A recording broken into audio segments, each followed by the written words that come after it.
Today, I got to sit down with Krisha Penchalingham, and it was such a fascinating conversation because I love going behind the scenes of what it takes to build a biotech. We have these great ideas, and what actually happens between the time it is ideated and it becomes a drug.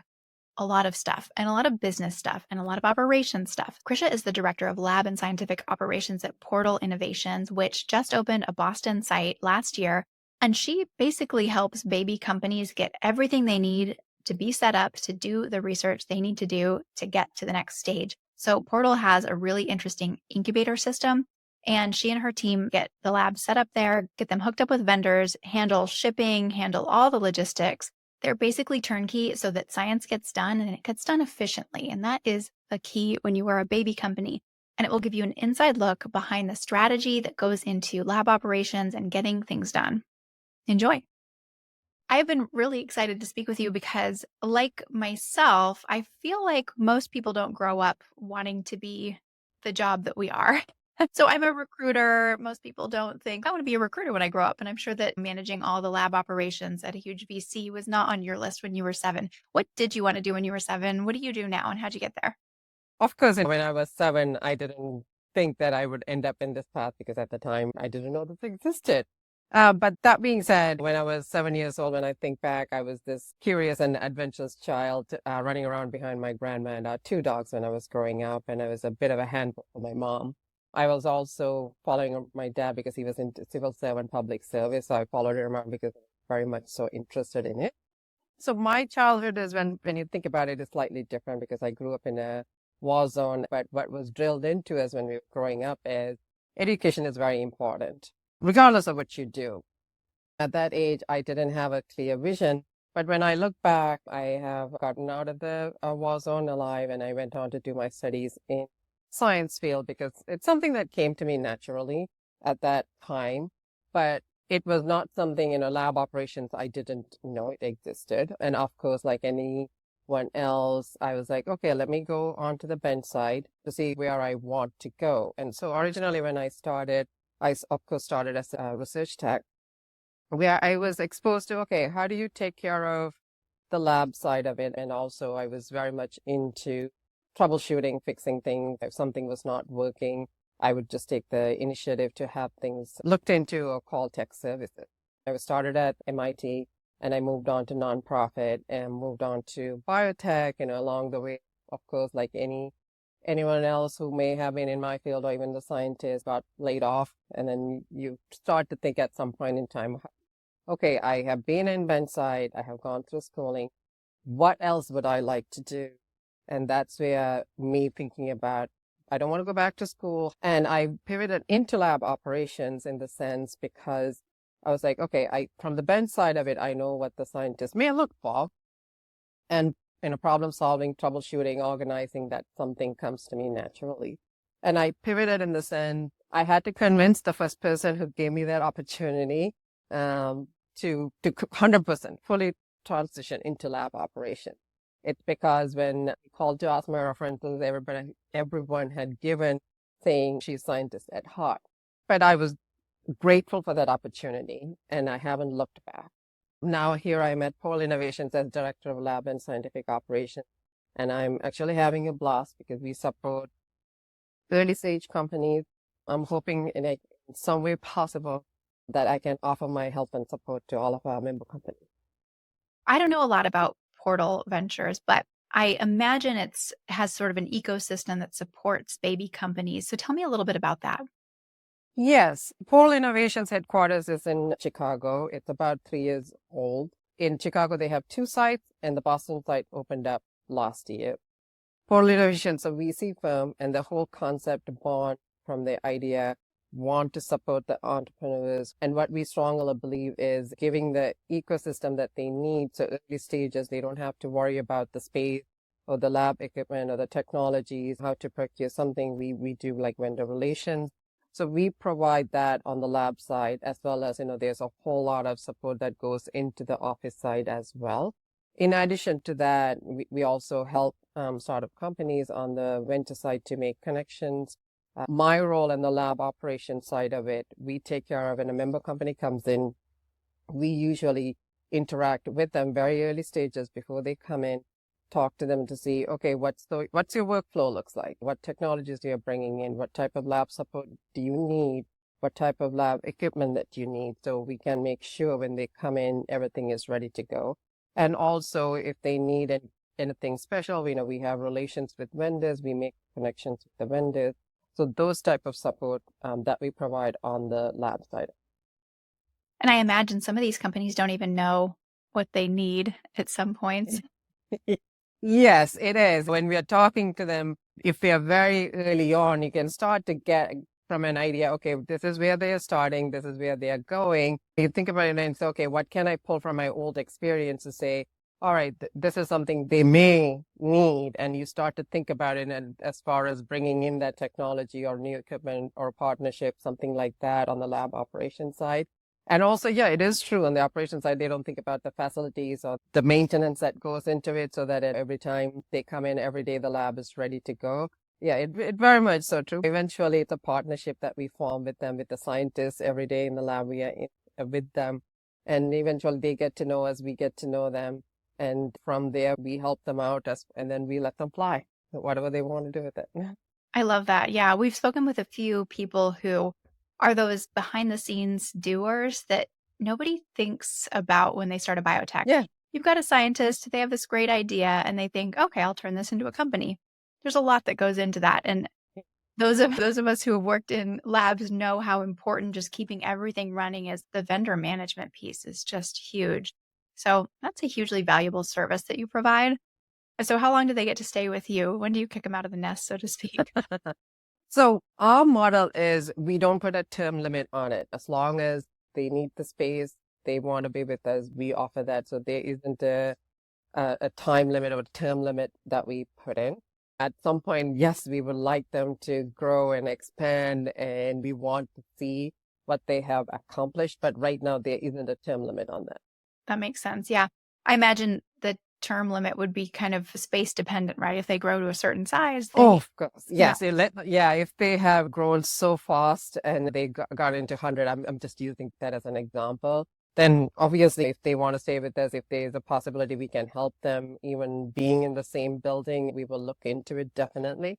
But, at that point in time, they may want to go into their own space and grow into their space.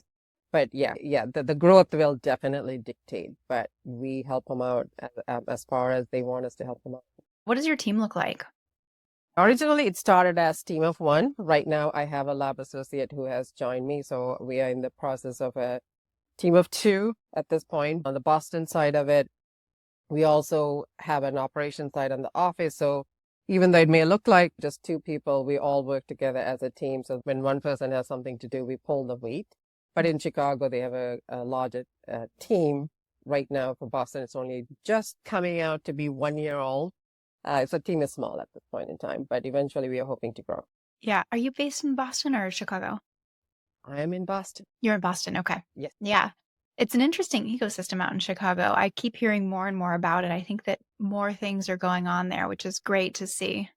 Yeah, because when people think about biotech, the immediately comes in, oh, Boston. But no, there is a very nice ecosystem that they have formed. And to my knowledge, I think the last information I got was like over 40 member companies that we have in our Chicago site. Yeah, it's like the silent growth that just has happened within them, but it's very nice to hear. Yes, because they're about 3 years old, that's why a lot of activities you get to hear it. And in addition to Boston, we also have Atlanta and Houston coming online. Wow. Okay. I'm hearing a ton about Houston too. Yeah. But that's the whole point, right? If ideas come in any city, it's just not in one side of the part of the country and just not in the East Coast. And that's the whole concept for Portal is wherever you are, you start there and then see how far it takes you. Yeah. Thanks for indulging me. I like to learn about these new little venture ecosystems. And I really think these venture funds that are doing this ecosystem style incubator system, I really like that. It feels really natural and it feels like it gives ideas support where they can just focus on the science and then hopefully it grows and then they can focus on the business later. But Yeah, that is ultimately, that's the goal of it, right? You support them. And then at some point, they fly and go off and do Yeah. their thing. Little baby birds. Yes. I want to talk about this Boston Globe article. Tell me a little bit about that. And you had an interesting perspective about science backgrounds. When I think about, when somebody thinks about biotech, yes, we think about scientists because they are the ones who's driving the pipeline and all of that. But when you overall look at where the company, a startup, early stages to when they go through the growth phase, there are other departments. There could be different words that could be used for it. There's, of course, finance department. There's shipping and handling to inventory management, asset management. All of this do come into play so that the partnership with scientists, you let the pipeline move forward, but you are giving the support role into it. And that's where my whole concept is, because I have come across people who didn't have science background, but they are doing this. And that's my whole concept. If someone is willing to learn, they are ready to roll up their sleeves and want to do things, there's always an opportunity. And I'm ever grateful people gave me chances. That's why I'm here today. And for me, you really don't need to be the 100% scientist to do other types of role. And for some of the things that I had to do, I didn't know some things, and I'll go up to the scientist who's working in the lab and say, I don't understand, just walk me through. And they were happy to draw on the board and explain why something needs to be done or what they are doing. So what I tell people is, if you have that willingness to learn, willing to help, there's always a position that's open within a biotech industry that you can always look to see whether that it's a suitable. It's a two-way street. The curiosity is Yeah. so key in this industry. And yeah, if there's anything scientists like to do, it's to talk about science. Yeah. It's very much so true. You can definitely get them to open up. Yeah, that's what I tell my junior staff. Hey, Kevin, I'm feeling shy. I can't talk to the scientist. I'll be like, you'll be surprised. We'll link that Boston Globe article into the show notes. It's a really interesting article. I am really curious, what is the most surprising thing that you have educated your biotech, we'll call them clients, on that they didn't know went into lab operations or the running of a lab? I think one time, I forget who asked me. They said, how do you measure your success? I said, in a given any day, if no one comes up to my desk, that is the success for an operations person. It's because everything is going okay. I know it's not about someone saying to say hi and all of that. And for us, that's how we look at it. When we start seeing people by your desk and you get email pinged, you get messages, and you're like, something's up in the lab. When that is something was a surprise when I tell people, but people who have done this for a long time, they all relate to it. So it's like an inside joke that we can have. When you don't see anyone come to look for you, that's a good day. You get to go home, because emergencies can come in any day. Some things can need to be looked at immediately, so we can pivot and help out. But those are the good days. Yeah, no news is good news. So 100%. So, what are some of the key functions that you will bring in for a new biotech? You talked about vendor management and things like that, but walk me through. I am a baby biotech. I have just been accepted into the community. What are the things you get set up? What do you take off of my plate? when a member company comes in, any startup, we customize it. It's not like a form or like a cookie cutter. This is all we do. We have this one-on-one conversation and we say, okay, when are you going to start the lab work? How many scientists you have, technologies, equipment that you need, and what we provide, we will ask. And also in that way, it allows us to understand what their usage is going to be so we can help them out if they're looking for one or a couple of the units. In addition, what sometimes get forgotten is all of these needs to be maintained. It's like a car. You buy it, but you have to maintain it because things can fall apart. The maintenance part of it, we take them off their plate. We call vendors, services, calibrations, PMs, anything that needs to be done. Even before that step, the crucial part of it, based on the workflow they would have, regardless of the company, the environment and health and safety is very important, because here in Massachusetts, we have to follow by the certain guidelines and compliance. And based on their workflow, we'll work with our EHS consultant to see, is there anything outside of what we offer that we need to look into for this member company? and then we put them through the training. And also, as far as anything like shipping and handling part of it, are they shipping samples out? Are they expecting samples? Do they have CROs internationally or locally help them out with anything that they need and make the connections with them? And the other one is, of course, supplies, vendors, because in order to do experiments, you need supplies. And we make the connection with the vendors to say, okay, this member company, they are either biological heavy or chemistry heavy, and make those connections, introductions with our vendors. So I have a few threads to pull there. The first is compliance. Is that very different state to state? And how do you handle that? I want to say state to state. I can only speak for the cities that I have been in. So for us, for example, if it is just a startup company that do biosafety level 1 or 2, it's pretty standard. Our EHS consultant will walk through their safety manuals, training, and we go through inspections and permits that we need to have. It could vary slightly city by city, but that's where working with the EHS consultant will be really helpful because they will take this off of our plate. And also they will help us with the member company's needs and where they are starting and where they are going. And you can start to plan that well in advance.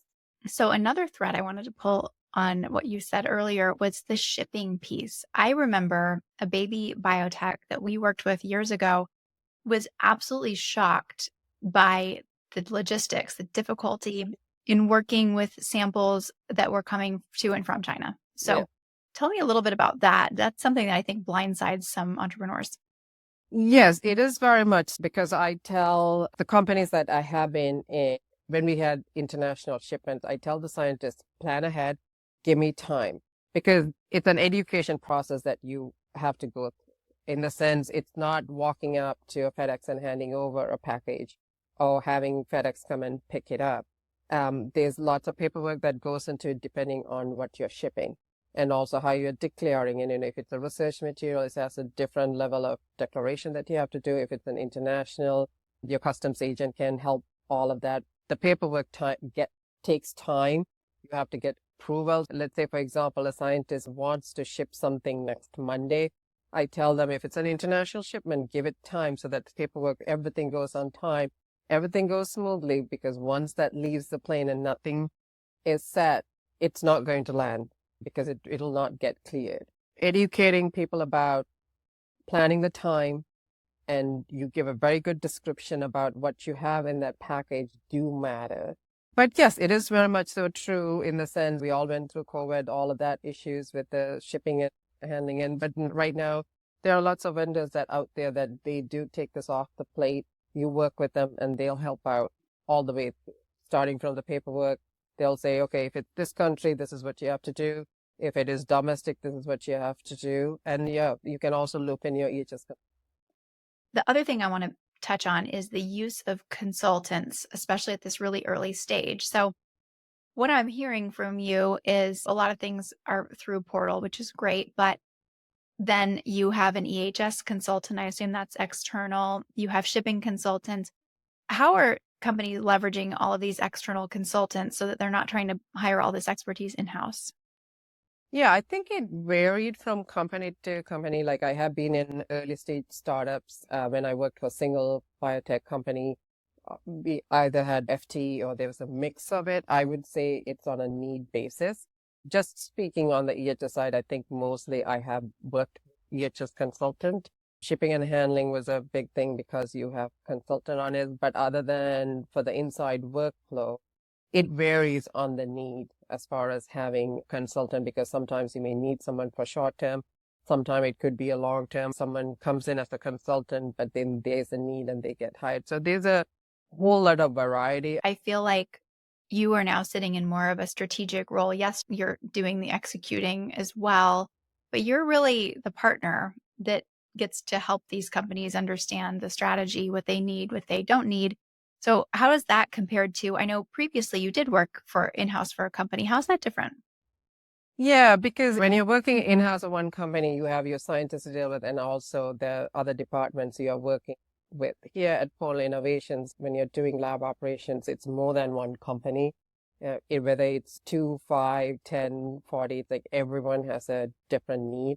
And you want to make sure you take care of them, everyone, so that no one feels they have been left out or you have forgotten feeling we do not want to give them. So we make sure we have a touch point meeting with them at whatever the frequency it ends up being to do a check-in to say how things are going, what do they need, something coming up. And also check in with them when we do the walkthroughs in the lab and we go in the lab, you can actually see them working. And if something is needed, they will come in and then say, oh, something is not working, something I need, something ran out. So in that sense, it's one versus X number of member companies that you're supporting. And also every member company is different in the sense what they are using, the technologies, the equipment. So everything has to, in our space, work efficiently. The scale and the things that you do must be just on a more massive scale. Right, it is. It's what the workflow will look like. It's different it's not so much about a day to day. It could vary from month to month, or they have moved on from something, and you are always ready for them to come in and do their work in the space. So for people who are maybe mid-career journey and thinking this sounds interesting, what were the steps you took to pivot and what did that look like? Yeah. So for me, when I was contemplating to change from bench side and then to be within the biotech world, what else can I do? I had conversation with my old colleagues and also a couple of my old managers to say, okay, I want to pivot. Where can I go? Not being on the bench side of it. And that's where the whole conversation got started about, okay, someone needs to take care of the entire lab operations part of it. So your managers, your colleagues, scientists are the great source, I would say, of someone who's contemplating. And also knowing that when you are in lab operations, it's a different mindset than being a scientist or anyone else, for example.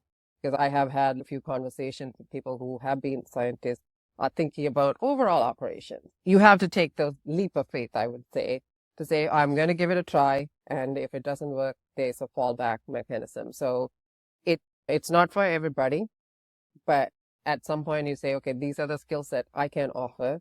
I can work with the scientist to be a partner within that organization or wherever that may be. But I would say your managers, your coworkers, your friends, just connect with LinkedIn who does or who are still doing it and say, can I have a coffee with you? Can I chat up? What advice would you give a younger Krisha? I would say you go through things for a reason, be patient, and then value all the mentors and everyone who has given you the advice and has supported you along the way. That's beautiful advice. So mentorship is a theme I've heard you talk about a few times here. Do you want to tell us a little bit about mentorship and the role that played in your career?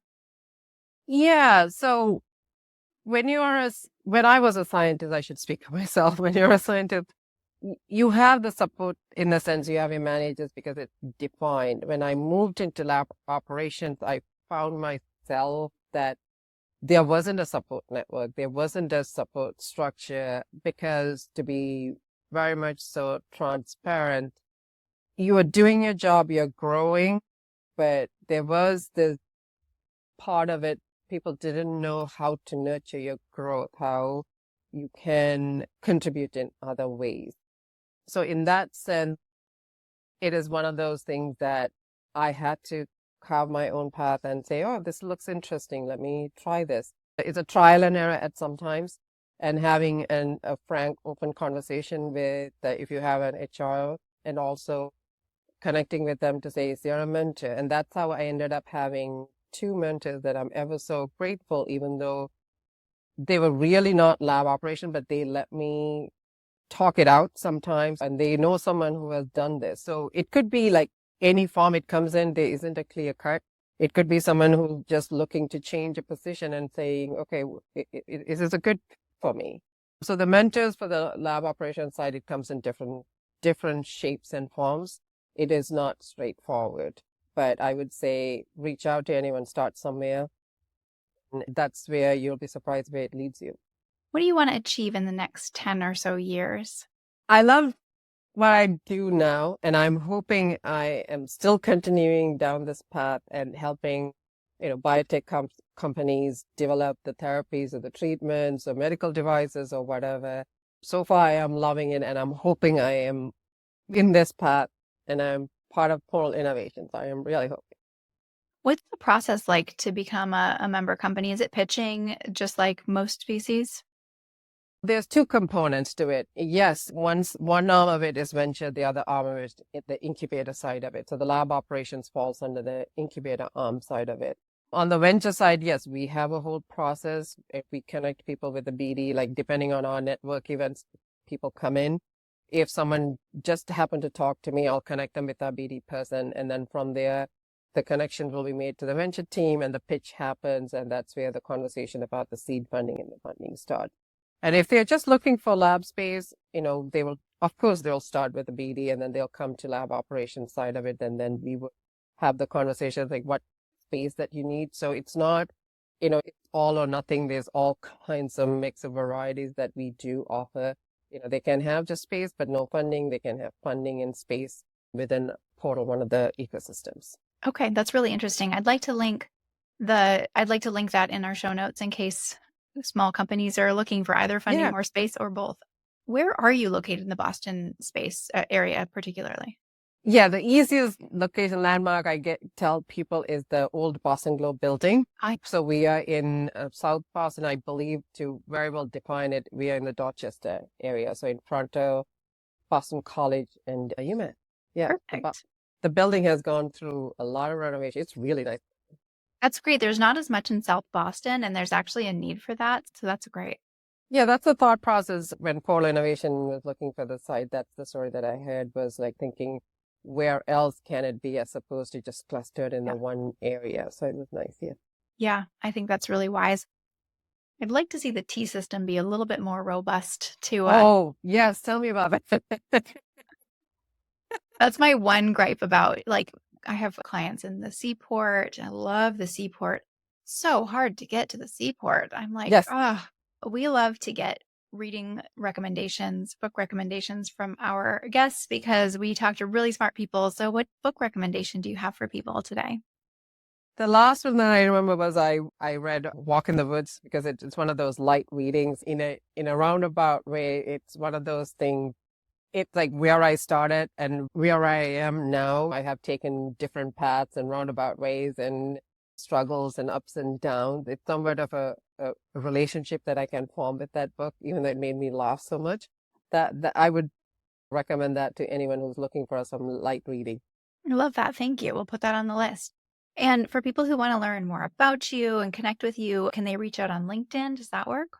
Yeah, they can reach out in me on LinkedIn. And also we have on a monthly basis, we do have Portal Post events. So we have events. It gets advertised on LinkedIn. People can look up and they can, of course, come and see our space, meet our team, connect with any one of us at Boston site. That sounds really fun. So link in with you, but also follow Portal on LinkedIn. Yeah. That way they can get news of those events and go if they want to. Yeah, there's really nice events coming up. There's a Series A pitch event, I think, coming up. So the Portal Post events are very useful for startups looking for it. Amazing. Thank you for that tip. That's wonderful. This was really informative. Thank you so much. Thank you very much.